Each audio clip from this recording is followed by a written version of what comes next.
कहते राज्य क्रमता राम की रजा धरे सो शीस, दास गरीब दरस परस दिन बैठे जगदीश।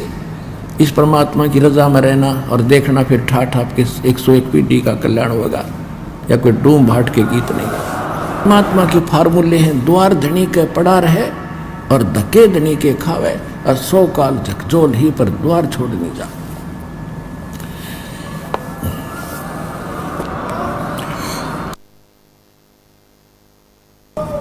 तो इन फार्मूलों को अपनाना पड़ेगा आपने। फिर क्या बताते हैं, धीरे धीरे रे मना धीरे सब कुछ हो, माली सींचे 100 घड़ा, भाई ऋतु आए फल हो। एक ये फार्मूला है कि धीरे धीरे रे मना धीरे सब कुछ हो, माली सींचे सैकड़ों घड़े पानी के, और समय आए फल हो। जैसे एक आम का पौधा बीज बोया माली ने, और उसमें जब तक वो पेड़ नहीं बनता उसकी सुरक्षा भी करता है, उसकी सिंचाई भी करता है, सैकड़ों घड़े पानी डालता है, तो वो उस प्रोसेस का मास्टर है। उसको अविश्वास नहीं होता, उसको पक्का दृढ़ विश्वास है कि इससे यूं आम पेड़ बनेगा, और जब ये पेड़ बन गया तो इतने फल देगा, लदपद हो जाएगा।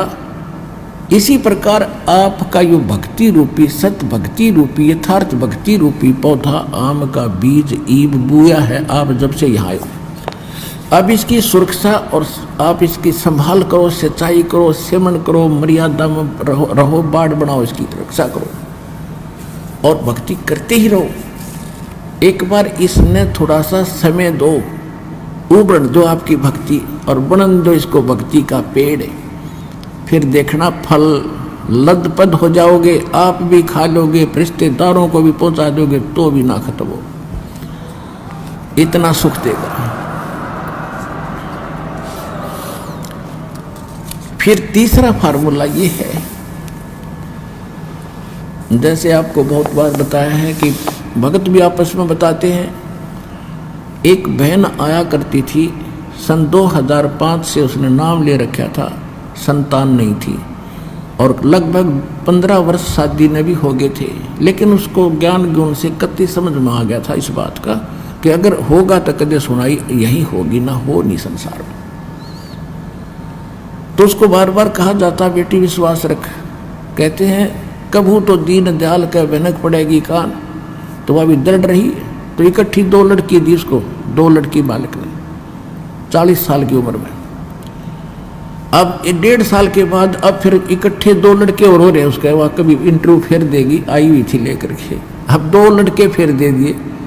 मगर बेटी हाथ जुड़वा देगा तेरे संतान की, तने बस करना पड़ेगा।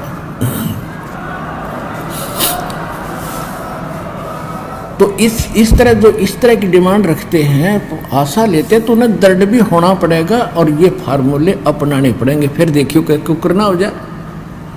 एक भगत आपको बता रहा था इंटरव्यू में, पता नहीं कहाँ कहाँ भक्ति करते थे, 2 लड़के थे, कैप्टन था, एक और अच्छा लड़का था, दोनों की मृत्यु होगी, कई के लाख रुपये लग गए बीमार होकर के।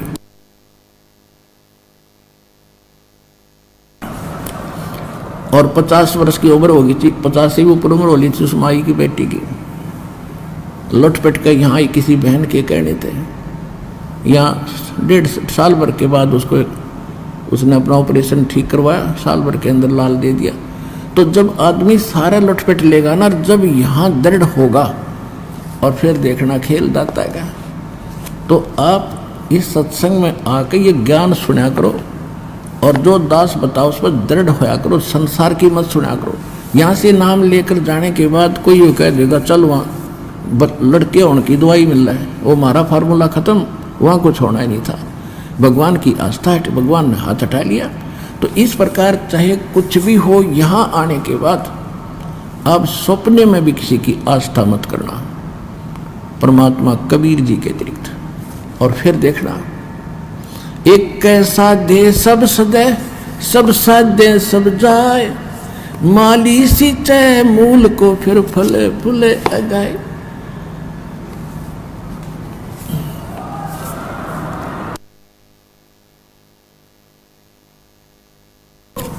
तो एक ये फार्मूला है कि राम नाम रटते रहो जब तक घट में प्राण, और कभू तो दीन दयाल के भनक पड़ेगी कान। मतलब इस श्रद्धा से आप यहाँ आओ।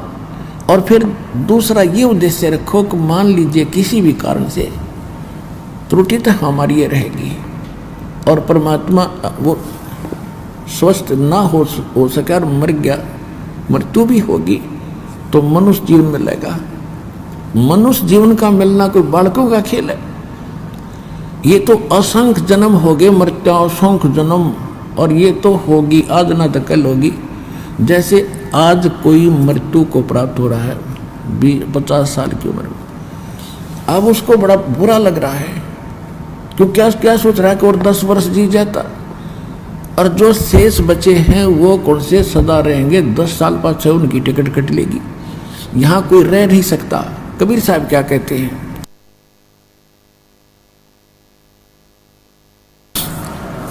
साथी हमारे चले गए हम भी चलन हारे, कोई कागज में बाकी रह रही ही ताते लगी है वारे। परमात्मा कहते हैं हमें समझा रहे हैं कि तुम देख रहे हो कि कोई कल मर गया, कोई परसों मर गया, इसी से आपके मित्र प्यारे रिश्तेदार खत्म हो रहे हैं, और आप भी एक दिन जाओगे। आपका कोई कागज में बाकी रह रही है, यानी कोई समय सांस शेष है, जिस दिन वो पूरे होंगे 1 सेकंड में जाओगे, यहाँ से कोई रोक नहीं सकेगा। तो कहने का भाव ये है कि इस संसार की आस में केवल यहाँ जीना ही जीना मानकर भक्ति नहीं बनेगी। परमात्मा की भक्ति को प्रथम रखकर और फिर चलो आप विश्वास करो, ये मालिक आपको जीवन देगा, आपकी आयु बढ़ावेगा, एक्सटेंशन देगा, यदि आपकी नीत भक्ति की रही। दूसरी बात ये होती है, जैसे परमात्मा को तो हमारे आने वाले समय का खूब पता है। जैसे कोई भक्त की मृत्यु होगी, सतनाम प्राप्त करके सारनाम प्राप्त नहीं हुआ, अब कोई उसके मन में, क्योंकि जो भक्त हैं उनको तो दृढ़ता रहती है, समाज के लोग वहाँ आते हैं, पता नहीं क्या क्या उसको कहते हैं, तुम तो ये कहा करते, तुम तो ये कहा करते, और अच्छा भगत था, पूरी श्रद्धा थी, जिसकी एक्सटेंशन क्यों ना करी तुम्हारे भगवान ने। तो पुण्यात्मा विचलित ना होना। आपको उदाहरण देता हूं कि उस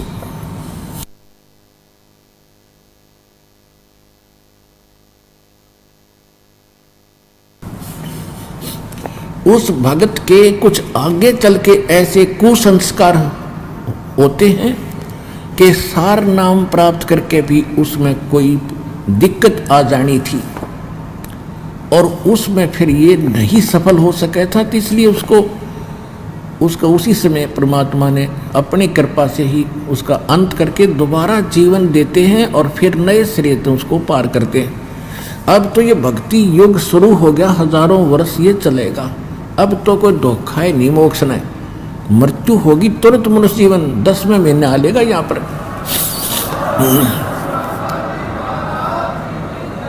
10वें महीने वो आत्मा यहाँ आ लेगी किसी बहन बेटी के गोदी में, माई के गोदी में, और गर्भ से भक्ति शुरू हो जाएगी उसकी।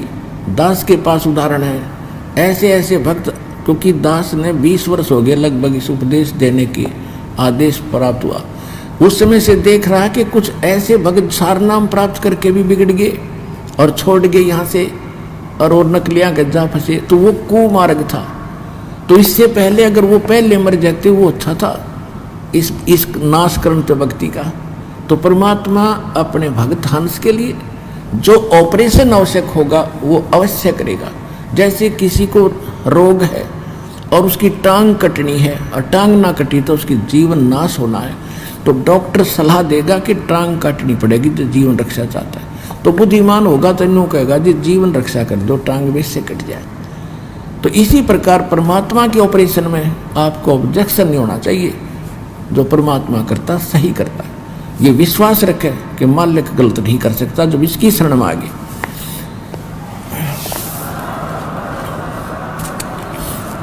जैसे एक डॉक्टर के पास आप पहुंच के तो वहाँ डॉक्टर की चलनी चाहिए, मरीज की नहीं। जब मरीज चला होगा तो ऑपरेशन फेल हो जाएगा और वो जीवन अपना हाथ धो बैठेगा। तो इसी प्रकार जैसे आप देखते हो, बिल्ली जो होती है एक घर में बच्चे पैदा करती है और तीसरे दिन उनको मुख से उठा उठा सारी रात दूसरे घर में ले जाती है। क्यों ले जाती है? कि उसको पता है कि कहीं यहाँ कुत्ते कातों को पता ना लग जाए तेरे बच्चों का, यहाँ पता लगा इतना दूसरे में रखे होंगे। और जब वो उठाकर चलती है उन बच्चों को अपने मुख से पकड़ती है। कितने पैने दांतरे होते हैं, दांत होते हैं बिल्ली के, और वो बच्चों को बीच से पकड़कर चलती है। वो बच्चे चूं भी नहीं करते।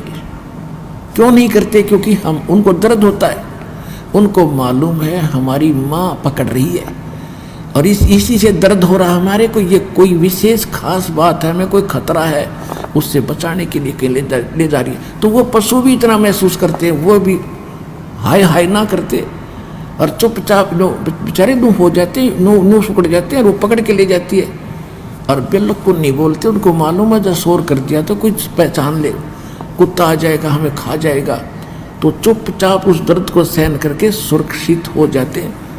तो इसी प्रकार समझ लेना परमात्मा थोड़ी बहुत यहाँ आकर भी आपको कोई पीड़ा है तो आपके हित में है, आप उसमें बिरडाना नहीं।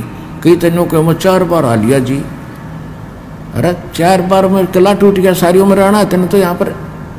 अगर 4 अपन में थक लिया तीसरी तेरे को लाभ होगा, फिर फायदा क्या होगा इसका? तो पुण्यात्मा उनको याद रखना है। कहते राज्य क्रमता राम की रजा धरे सो शीस, दास गरीब दरस परस दिन बैठे जगदीश। इस परमात्मा की रजा में रहना और देखना, फिर ठाठ आपके 101 पीढ़ी का कल्याण होगा, या कोई डूम भाट के गीत नहीं है। बोलो सतगुरुदेव की जय।